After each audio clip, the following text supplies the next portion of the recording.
Sama ya. Bismillahirrahmanirrahim. Assalamualaikum warahmatullahi wabarakatuh. Ini SI angkatan 25 ya. Ini emang dress code-nya hitam ya hari ini ya. Untuk yang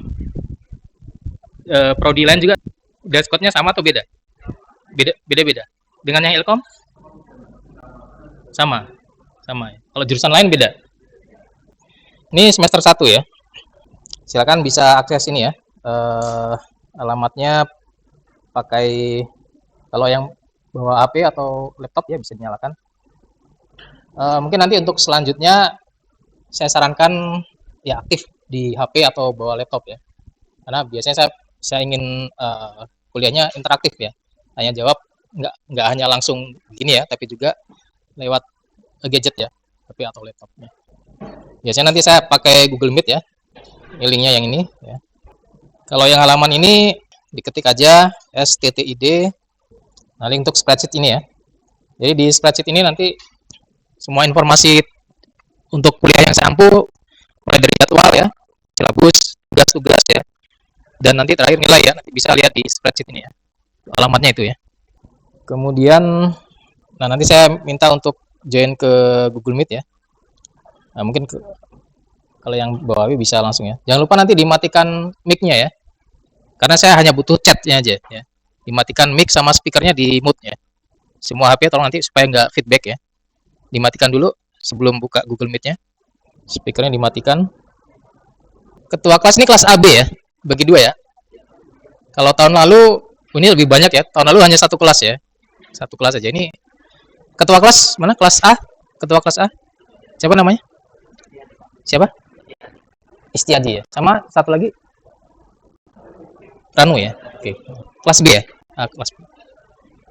Uh, Minta tolong nanti dicatat untuk aktifan kelas ya. Tadi kan sudah masuk grup itu ya. Di grup itu ada untuk rekap di deskripsi grup ya, ada rekap buat mencatat keaktifan kelas ya. Belum ada namanya karena di Siakadu belum, nama Anda belum muncul ya. Nah, mungkin nanti dari kalau di chat bisa di copy nggak ya? Di chat HP bisa copy ini nggak? Di chat Google Meet. Jadi nanti biasanya saat saya ngajar kan kadang diskusi ya, tanya jawab ya. Nanti saya minta untuk Anda menjawab di chat sini ya. Nanti ketua kelas tolong nanti direkap ya, dicatat. Nanti kan ada namanya di sini ya. Bisa di copy nggak kalau di itu? Kalau di HP bisa di copy nggak itu chatnya? Ya di Google Meet di HP. Ya kalau ada laptop dipakai laptop aja. Nanti cepet-cepetan jawab aja ya. Kalau ya silakan aja kalau mau browsing atau tanya AI boleh ya. Tapi kalau Anda tahu karena diambil yang jawaban yang diambil yang pertama ya. Jawaban yang benar yang pertama yang diambil ya. Jadi cepet-cepetan jawab aja. Kemudian untuk silabus bisa dibuka tab silabusnya. Yang paling kiri nih untuk mata kuliah pengantar organisasi komputer ya. Nah, di sini ada sudah tersedia juga untuk slide materinya ya, sama referensinya ya. Ada e-book di sini.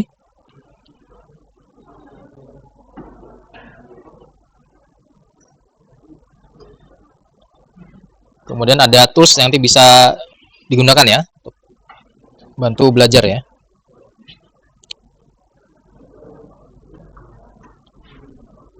Kemudian selain itu kita juga ada V-Class ya. Tapi V-Class-nya belum aktif ini ya. Ini masih V-Class yang lama ya. Kalau Anda klik di sini ini V-Class yang lama. Nanti ya ini belum di V-Class-nya belum dibuat yang baru.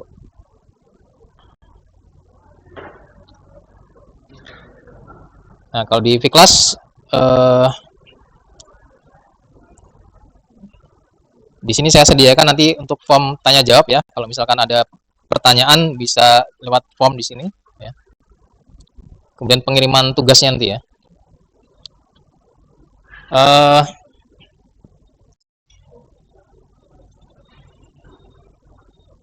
Untuk tugas nanti kita bahas ya. Kemudian di sini ada video ya.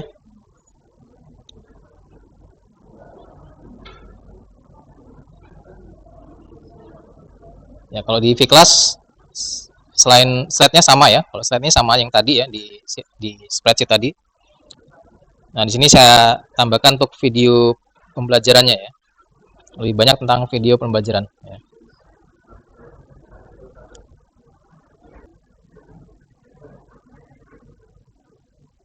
Ini ada beberapa tools ya. Beberapa tools yang bisa digunakan untuk bantu belajar ya. Nah, nanti ini terkait ada semester ini belajar mata kuliah logika nggak? Logika. Logika matematika ada ya. Tapi ini materi nanti kalau di logika itu terakhir ya, terkait aljabar boolean ya. Nanti Anda belajar tentang aljabar boolean. Itu tapi biasanya nanti di akhir pertemuan-pertemuan terakhir ya tentang aljabar boolean. Itu Anda belajar kalau aljabar boolean itu nanti arahnya ke sistem digital ya. Atau rangkaian digital ya. Jadi komputer itu sebenarnya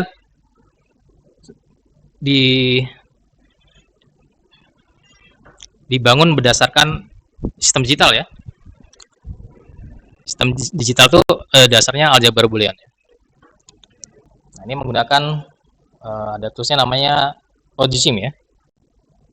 Nah, ini Logisim seperti ini ya. Atau seperti ini ya. Sudah ada yang pernah belajar belum?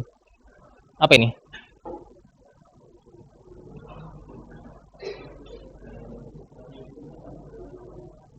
Sudah pernah belajar ini belum?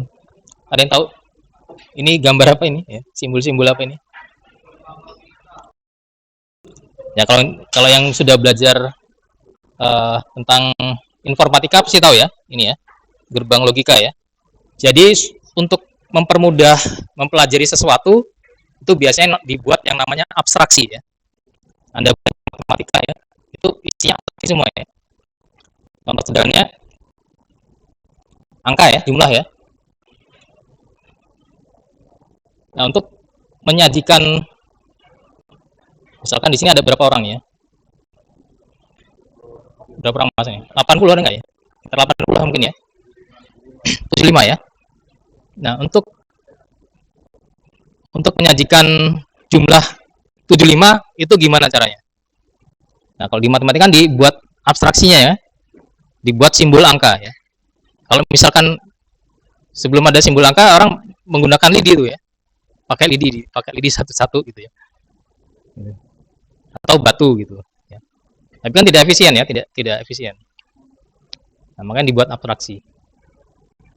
Ya sama untuk belajar komputer ya. Untuk belajar komputer dibuat abstraksinya ya. Karena kalau disajikan apa adanya ya nanti Anda bingung ya. Karena kalau cara kerja komputer atau kita lihat, kalau nanti yang akan kita belajar di sini tentang CPU ya. Kalau Anda lihat isi CPU aslinya ya nggak sulit dipelajari ya, rumit ya, sangat rumit ya. Karena itu dibuat mudah, kita dibuat abstraksi menggunakan gerbang logika seperti ini ya. Gerbang logika atau rangkaian logika ya, rangkaian digital ya. Nah, menggunakan Logisim ini ada yang membuat model atau simulasi untuk CPU ya. Oh ya, CPU itu kepanjangannya apa? Coba ketik di chat. Ketik di chat Google Meet-nya tadi. Cepat-cepatan jawab ya. Nah, ini Muhammad Zulkarnain, Central Processing Unit ya. Mungkin ada jawaban yang lain? Ya, ini ngikutin jawabannya sama semua. Ya, Central Processing Unit ya. Atau kata lainnya apa? Disebut apa CPU itu? Disebut apa? Prosesor ya. Jadi CPU, prosesor itu sama aja ya. Kalau ada yang nyebut prosesor ya itu CPU ya. CPU itu ya prosesor ya. Atau ada juga menyebut sebagai mikroprosesor ya. Sama aja ya istilahnya. Istilah untuk satu benda yang sama ya. Nah, yang akan kita pelajari nanti ya CPU nih ya. Nanti yang akan kita pelajari di mata kuliah ini adalah CPU ya. Yang dimana CPU ini adalah otaknya komputer ya. Ya. Semua proses program berjalan itu semuanya ada di CPU. Ya. Coba sebutkan apa bagian-bagian CPU? Ada yang tahu nggak? Bagian-bagian dari CPU. Silakan, langsung cepat-cepatan aja. Jawab tanggung jawabnya. Mana Raffi? Tadi jawab sendiri, ngetik sendiri apa kok copas dari AI? Jujur aja ya, jujur ya. Nggak masalah ya. Jadi saya lebih mengutamakan kejujuran daripada nilai ya. Ya. Kalau kalau belajar itu atau ujian itu nanti ya utamakan kejujuran ya. Ya. Makanya belajarnya serius ya. Ya kalau belajar nggak apa-apa, kalau di kelasnya santai aja ya. Mau pakai AI nggak masalah ya, mau googling nggak masalah. Yang penting cepat jawabnya ya. Karena kalau anda sudah tahu pasti akan keduluan teman anda duluan ya, yang duluan ya kalau anda sudah tahu ya.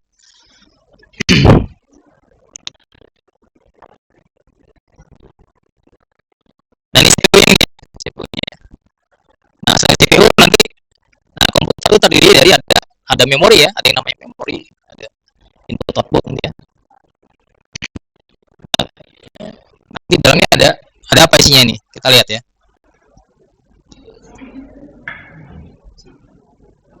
Nah, kalau di tadi Api menjawab ada yang namanya control unit ya, unit kendali, ada ALU ya, kemudian ada register ya. Nah, coba kita lihat ya. Nah, ini abstraksinya masih rumit ya. Nanti kita kalau mau yang lebih simple kita lihat di sini aja. Nah, komputer kan ini terdiri dari ada yang namanya CPU ya, kemudian ada memorinya, sama perangkat I/O ya, input output ya. Nah, nanti semuanya ini dihubungkan dengan sistem interkoneksi ya. Nanti ini disebut sebagai bus ya, sistem bus ya. Ada bahasan sendiri nanti ya terkait sistem bus. Ya. Nah, kita lihat lebih ke dalam lagi CPU ya. Nah, ini ya, tadi CPU itu ada control unitnya, ada yang namanya ALU-nya sama register ya. Register itu apa sih? Ada yang tahu nggak? Register. Yang dimaksud register dalam CPU ini apa? Penyimpanan cepat, memori internal. Ini bacanya apa nih? Kebaca nggak? Muhammad Zulkarnain mana? Ini bacanya apa nih? Cich. Mungkin ada yang lain bisa yang agak beda bacanya. Cace. Ada lagi mungkin yang lain? Ya, ini keanehan bahasa Inggris ya. Dia tulisannya sama bacanya beda ya. Nah, lebih aneh lagi bahasa Prancis, Jerman ya. Cache bacanya cache ya. Agak susah ya. Saya juga nyebutnya agak susah ya. Cache ya. Cache memori. Nah, itu nanti ada bahasan sendiri ya. Ada internal memory, external memory, cache memory, itu bahasa sendiri. Nah, registernya termasuk internal memory ya. Internal memory. Artinya apa? Nah, nanti memori itu dibedakan nanti internal itu artinya dia berada di dalam CPU-nya ya. Kalau eksternal berarti di luar CPU-nya ya. Nah, register kan berada di dalam CPU kan ya. Nah, berarti register tadi apa? Dia merupakan ya memori ya. Dia merupakan memori. Apa bedanya dengan memori yang eksternal? Nah, kalau contoh memori eksternal apa? Nah, apa tadi? Ada apa? Ya, ada RAM, ROM ya. Ya, hard disk termasuk storage ya. Storage termasuk juga nanti ya. Nah, tapi yang dekat dengan nanti terkait program saat program berjalan nanti ada yang namanya RAM ya. Atau main memory ya. Main memory. Apa bedanya register dengan main memory?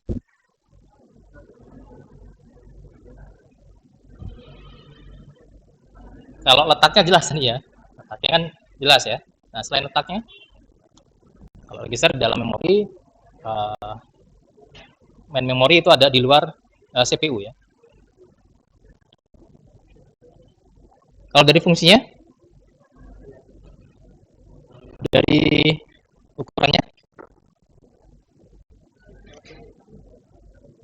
kalau register fungsinya buat apa? Kegunaannya apa? Apa?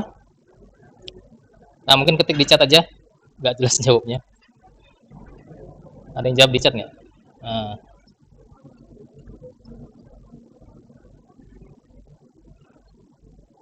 apa kegunaan register? Apa kegunaan memori atau main memory ya?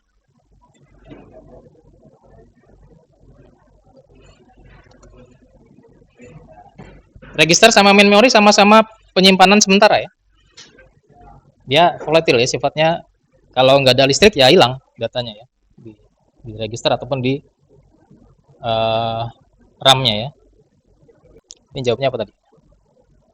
Menyimpan data. Jawabannya sudah nyerempet-nyerempet tapi masih ini ya, belum belum tepat ya. Agak rancu ya jadi. Jadi nanti ya saat program itu berjalan ya. Ya, saya ilustrasikan di sini ya. Program itu ada yang disimpan di disk ya, di storage ya. Ada yang disimpan di ROM ya. Kalau di ROM ini biasanya program yang saat komputer akan dijalankan ya. Kalau di komputer biasanya ada namanya BIOS ya. Nah, BIOS disimpan di ROM biasanya. Dan program-program yang lain yang saat komputernya berjalan itu disimpan di disk ya. Nah, kalau RAM ini masih nol ya, datanya nol semua nih ya. Ini kan ada datanya nih. Nah, program nanti disimpan di memori itu berupa, nah kalau kita buka ya, nah isinya ini angka apa ini? Ada yang tahu nggak? Bukan biner. Sistem bilangan apa aja yang kita gunakan terutama di komputer ya? Biner apalagi? Heksadesimal apalagi? Desimal ya. Satu lagi apa? Oktal ya. Tapi oktal jarang ya. Yang nanti kalau kita lebih banyak nanti selain desimal, biner sama kalau programmer ya terutama ya. Ini pakai heksadesimal ya. Nah, kalau ini apa nih? Ini biner, desimal atau heksadesimal? Sudah ada yang belajar tentang sistem bilangan? Belum ya? Kalau yang TKJ mungkin sudah ya. Heksadesimal mungkin sudah ya. Biner, heksadesimal. Ini heksadesimal ya. Taunya dari mana heksadesimal? Nah, ada simbol yang aneh di sini ya. Kebaca nggak nih? Kelihatan nggak nih? Nah, nanti Anda ini kan ada tugas tentang sistem bilangan ya, silakan nanti belajar ya. Oke, kita lewatkan dulu ya. Nah, tadi kan ini ya. Kembali lagi tadi ya pertanyaannya, apa bedanya kegunaan dari register sama main memori ya. Nah, jadi program itu saat komputer dijalankan itu nanti akan di-load di RAM ini ya atau main memorinya ya. Tapi nanti dia belum dieksekusi ya. Hanya di-load saja ya. Programnya hanya di-load saja. Program dan data ya.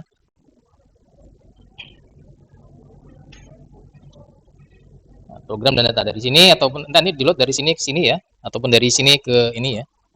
Kalau yang di ROM nanti dia langsung ya. Kalau yang dari RAM ini biasanya dari disk ya. Mungkin kita simulasikan aja ya.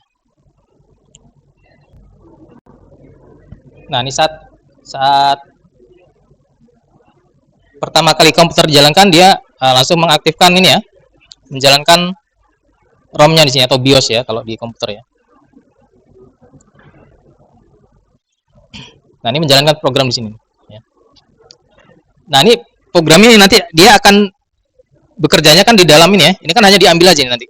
Data di sini diambil, nanti dikirim ke yang namanya register ya. Nah. Jadi sebenarnya saat program berjalan itu yang bekerja itu di registernya ya. Jadi kalau memori itu untuk dia menyimpan aja. Ya. Tapi saat proses berjalan itu yang bekerja di CPU-nya atau di registernya ya, yang digunakan nanti. Nah, bagaimana program itu bekerja? Yang ngatur siapa? Yang ngatur siapa? Di dalam CPU tadi ada apa? Kan cuma tiga tadi. Yang ngatur siapa? Kan ada register, ada control unit, ada ALU ya. Nah, yang ngatur proses di saat program berjalan itu apa? Control unit ya.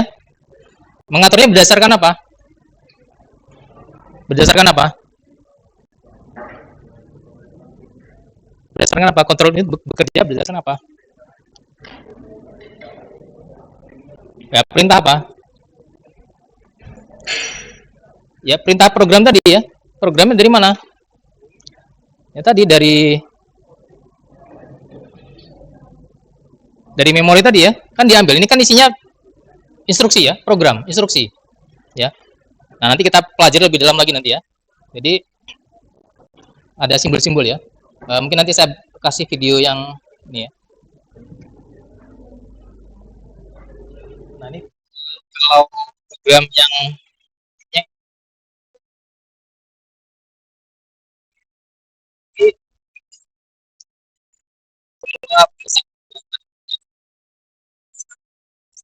file itu nanti ujung-ujungnya akan jadi bahasa assembly. Nanti jadi bahasa mesin.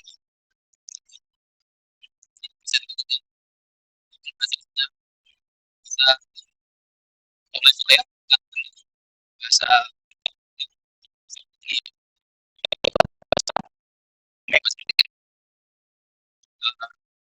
tinggal pada bahasa assembly ya.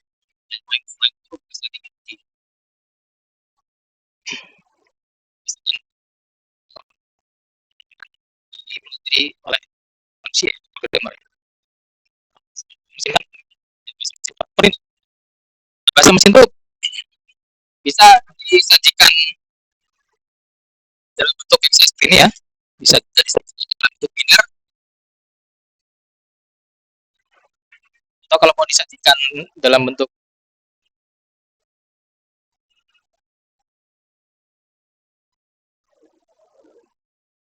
desimal juga bisa seperti ini ya. Kalau desimal ya.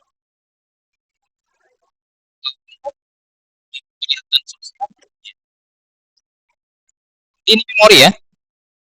Memori. Ini ada alamatnya. Ada alamatnya. Dan ini isi datanya ya. Ini programnya. Nah, ini kalau dalam bahasa ke bahasa ya sebenarnya kalau nanti di hardware-nya dia berupa sinyal listrik ya kan satu dibagi on off gitu ya. Rangkaian sinyal benda gitu. Mungkin mempermudah kita sederhana.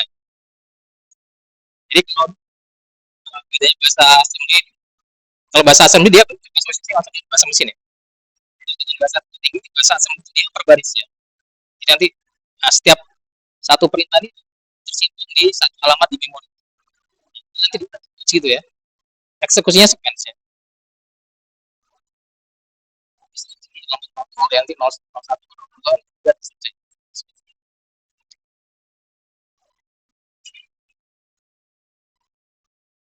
nah gitu.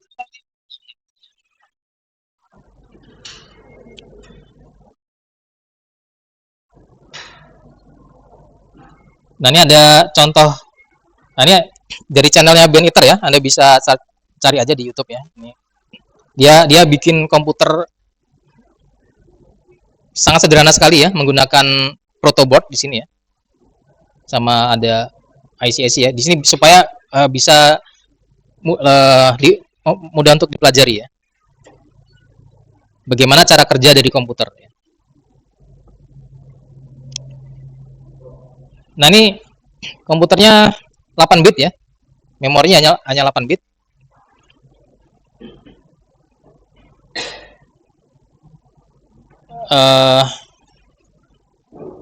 Ini programnya ya. Program yang sebelah kiri dalam bahasa assembly ya. Yang sebelah kanan ini dalam bahasa mesin ya.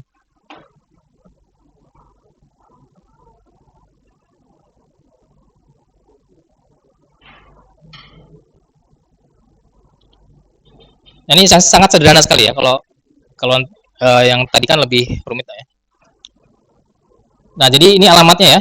Alamatnya, kemudian di sini isi datanya. Nah, isi datanya bisa berupa instruksi, bisa berupa data ya. Ya, biasanya program atau instruksi itu di alamat atas ya. Data itu biasanya disimpan di alamat bawah. Ya, karena terbatas memorinya ya ya ini aja ya. Ya kan kalau alamatnya dia hanya 4 bit isinya. Nah, kalau data 4 bit berapa, kalau kita misalkan punya memori 4 bit, berarti berapa banyak data yang bisa disimpan dalam memori? Ya. Memori alamatnya 4 bit di sini ya. Berarti nanti di sini berapa banyak di sini nih data, baris datanya 4 bit. Kalau 1 bit, alamat 1 bit berapa banyak? Kalau 2 bit berapa banyak?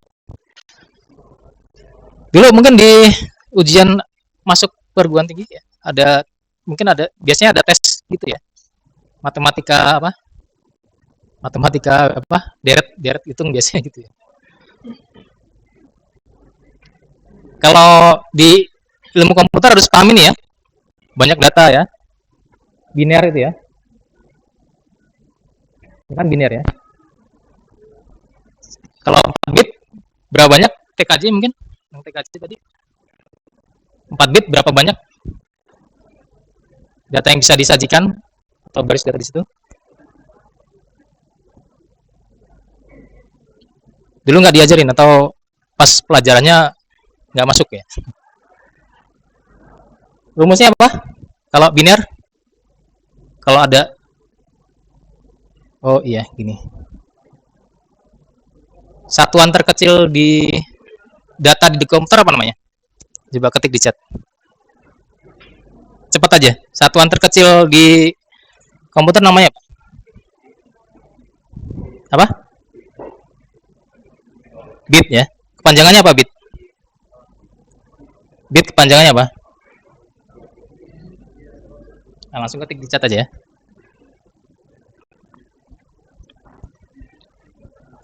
Satuan terkecil bit ya. Bit itu kepanjangannya bisa disebutkan binary digit ya, atau digit biner ya.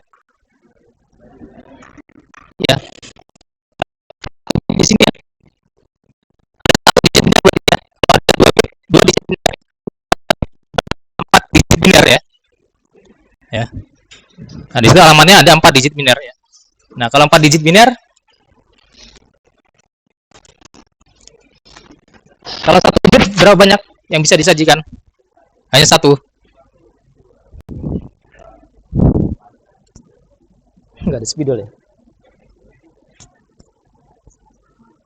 Kalau 2 bit, dua. Kalau 3 bit, salah ya. Satu di sini aja kali ya.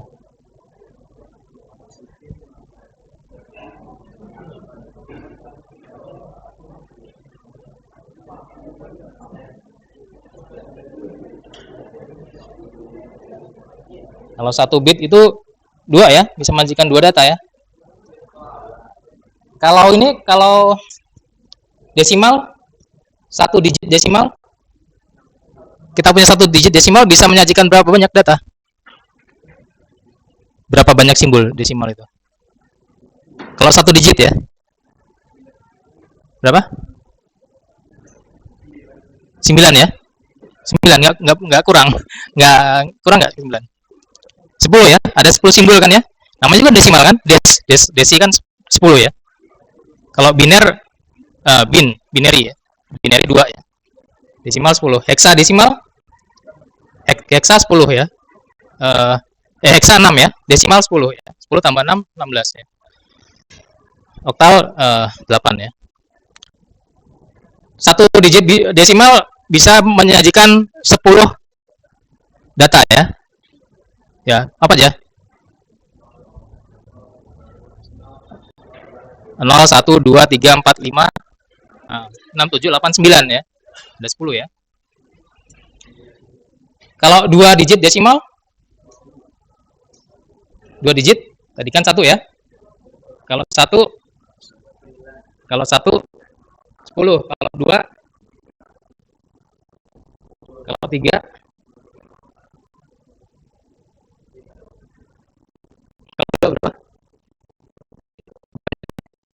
0 sampai 00 sampai 99 ya. Berapa banyak berarti? Kalau 0 sampai 99 100 ya. 1 kan 10, 2 100, 3 1000, 4 10.000 dan seterusnya ya. Berarti berapa nih? Berapa pangkat n? 1.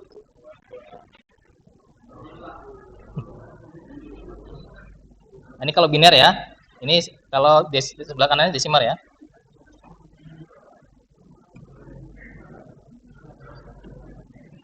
Kalau 1 10, 2 100, nah, seterusnya ya. 3 1000 ya.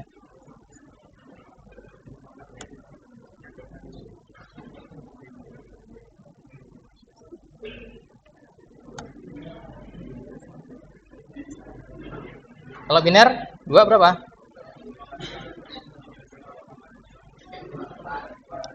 Nah, ini berapa nih? Tadi hubungan 1 dengan 10 apa? Nah, digitnya n ya. Kita pakai n aja ya biar gampang ya. N-nya 1 ya.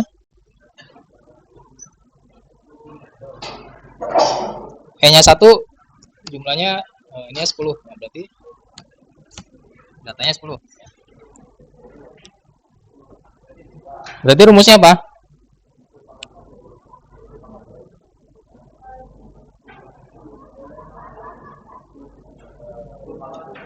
Nah, 10 pangkat n ya.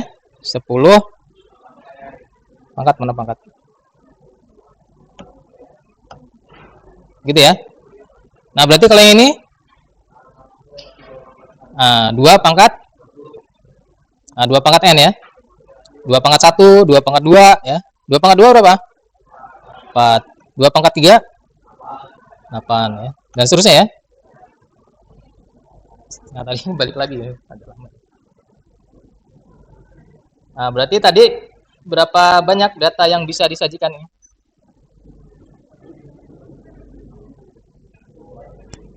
4 bit. Nah, 4 bit.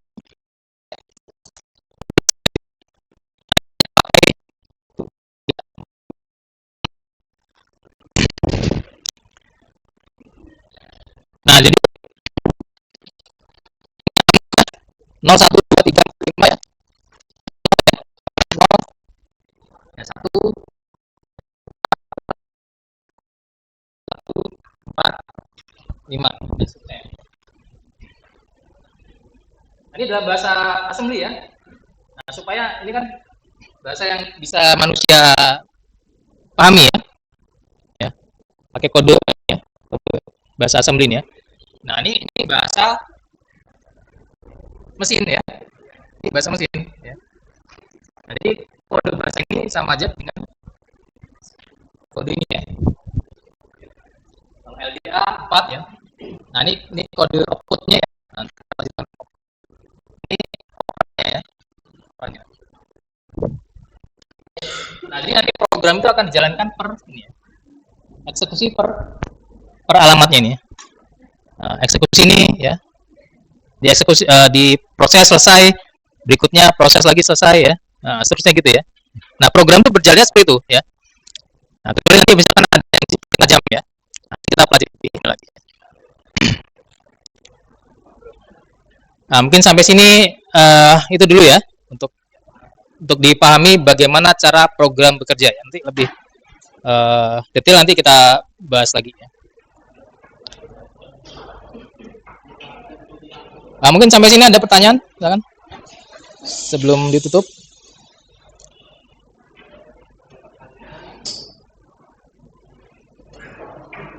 Jangan lupa ketua kelas tadi jawabannya direkap ya. Gimana? Itu yang di grup itu, yang di grup tadi, yang di sini, yang ini nanti direkap di sini. Ya, yang ini kan. Langsung aja ke sini ya. Nah, direkapnya ke sini. Ya, nanti langsung dimasukkan aja. Nah, kalau misalkan tadi dia siapa nih ya? Siapa jawab benar ya? Dia pertama jawab benar ya, kasih 5 gitu ya. Nah, ini pertanyaannya ya. Nanti ada berapa pertanyaan di sini ya. Nah, ini siapa yang jawab? Dia jawab berapa ke berapa ya? Kalau dia jawabnya Yang bukan kalau dia jawabnya pertama benar ya, 5 ya. Kalau bukan yang pertama kasih 1 ya. Gitu ya, seterusnya ya. Ini untuk setiap pertanyaan ya, kolom ini untuk setiap pertanyaan. Nah, untuk setiap ini ya yang menjawab. Ada lagi? Jangan lupa ya. Gimana? Cukup ya. Jangan lupa pekan depan saya harap hari Sabtu sudah ngirimkan soalnya ya. Satu soal aja. Satu soal sama satu video yang tadi ya. Nah, untuk materi yang ini ya tentang arsitektur organisasi komputer dan konsep program ya, storage program ya. Baik, mungkin cukup ya untuk pertemuan hari ini. Saya akhiri, terima kasih atas perhatiannya. Assalamualaikum warahmatullahi wabarakatuh.